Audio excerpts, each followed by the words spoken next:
Salut tout le monde et bienvenue sur cette découverte du volant Ori. Ça y est, je l'ai entre les mains. Je suis vraiment trop content parce que je l'attendais pas pour cette semaine. Je l'attendais pour la semaine prochaine et finalement le recevoir plus tôt, c'est un peu comme un cadeau de Noël. Franchement, je suis super content et j'ai vraiment hâte de vous faire un unboxing. Et en plus, quand je vois la boîte Force Feedback Truck Control System argentée comme ça, j'ai l'impression qu'il y a un Transformer qui va sortir du truc.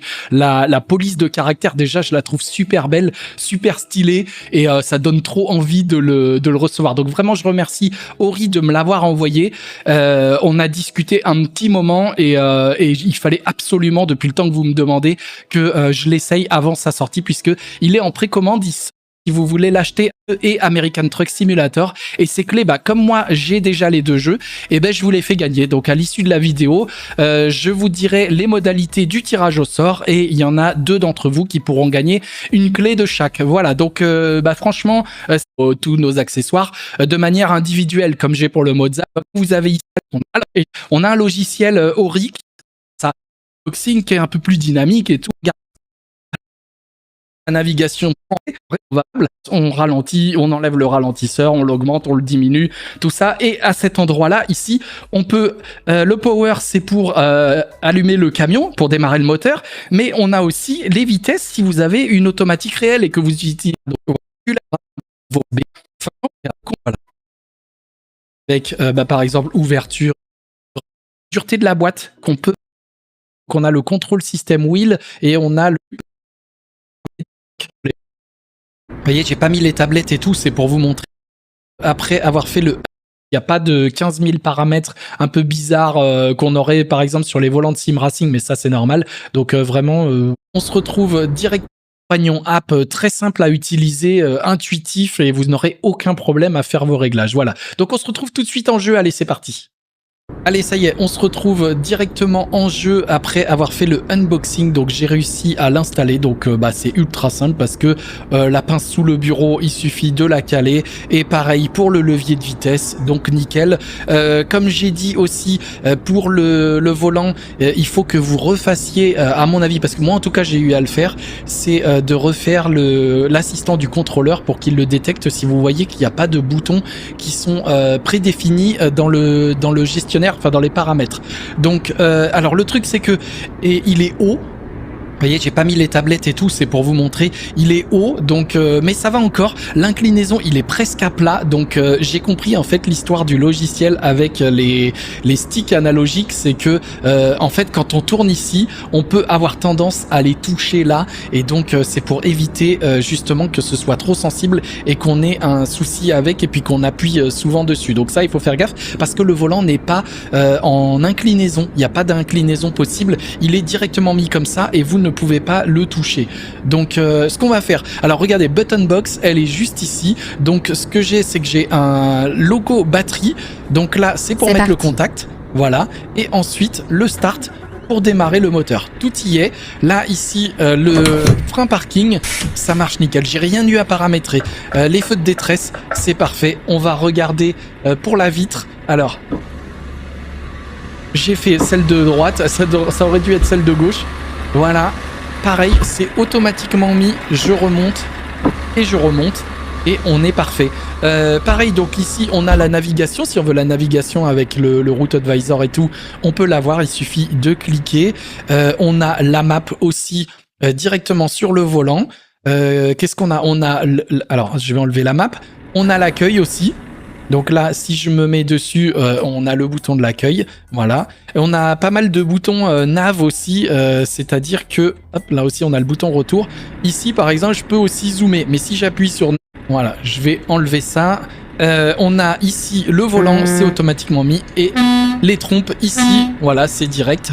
Là, ici, on a le son pour la radio, mais je l'utilise pas parce que, évidemment, pour le copyright, je ne peux pas l'utiliser. Voilà, donc il y a aussi le ralentisseur, donc je vous montre. Voilà, il bouge ici. On est bon. Et ensuite, on a les clignotants. Voilà, clignotant de gauche, clignotant droit, et les essuie-glaces ici. Donc on peut tourner la molette. directement du Komodo et on peut soit les rendre plus rapides, soit les rendre plus lents jusqu'à ce que ce soit désactivé. Voilà. Donc là, je l'enlève. Et donc ici aussi sur le côté, vous avez une petite molette. Là, on la voit pas, mais c'est pour la dureté de la. C'est comme j'avais dit, c'est pour la dureté de la boîte de vitesse. Donc si vous voulez avoir une boîte qui est un peu plus difficile à manier, vous mettez sur le plus et sur le moins si vous voulez qu'elle soit beaucoup plus facile. Tableau de bord de changer ça.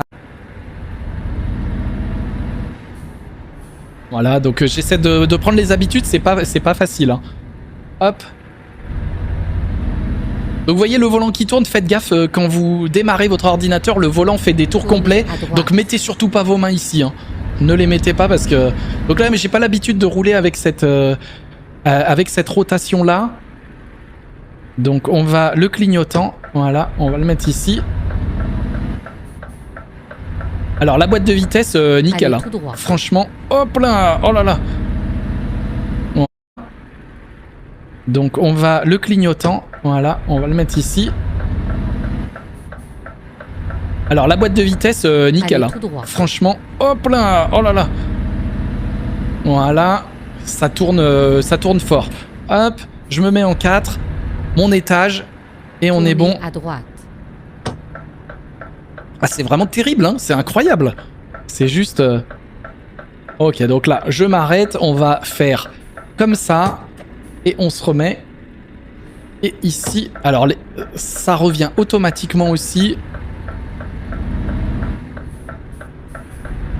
Alors aujourd'hui, je prends les autoroutes, parce que comme j'ai pas l'habitude, avec ce volant, je préfère prendre quelque chose d'un peu moins sinueux.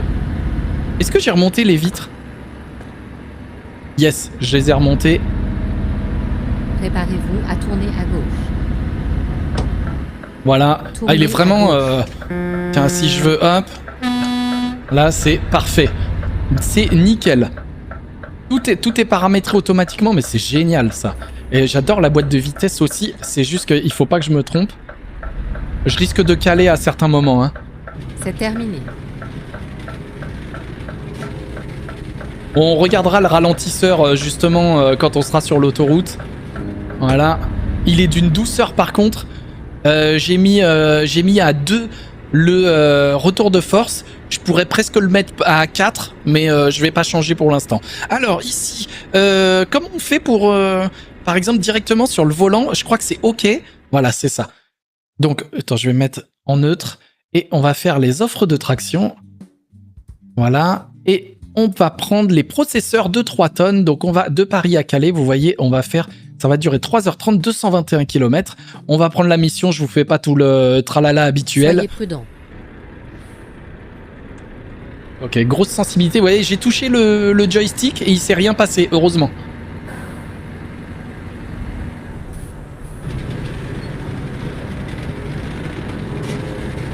Alors... On va faire ça.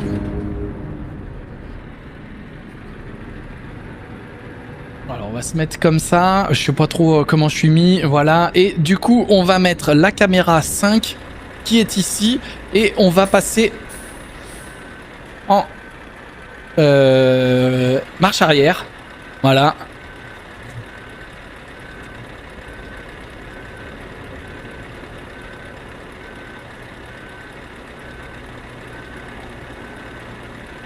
Je crois que je me suis mis parfaitement. J'ai calé.